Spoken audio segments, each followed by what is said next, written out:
ағаш қабырғасы болып табылады. Кереге түрлеріне қарай екіге бөлінеді. Мысалға мынадай тор кереге дегеніміз ол осы жерлер өрілген кезде ашық болып өріледі және ол жерге алақан сыйдыруға болады. Азат жол қалдырылады және 11-15 көкті болады. Және жел кереге дегеніміз өте тығыз болып өріледі. Оның арасына жұдырық сыймайтындай 11-12 көкті болады. Кереге туралы мысалға қазақта әртүрлі мақалдар, нақыл сөздер бар. Мысалға ашулы адам керегесін итіне қонбасын деп айтқан, сес көрсете білдірген.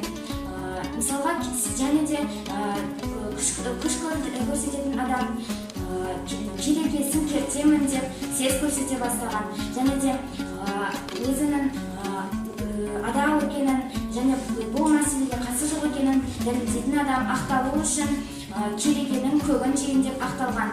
Бұл сөздер өте көп, өйткені кереге дегеніміз киіз елдің ең басты бөліктерінің бірі.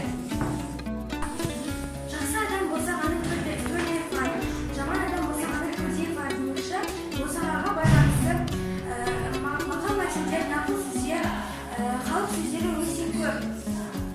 Босаға маңдайшаны табалдырықты және керегені бекітетін ағаш.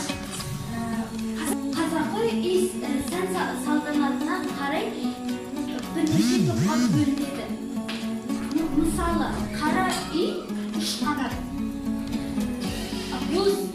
боз үй 5 қанат, қоңыр үй 4 қанат, ақ үй 6 қанат, ала орда 8 қанат, ақ орда 12 қанат, ақ шаңқан 18 қанат, алтын орда 30 қанат, алтын үзік 24 қанат.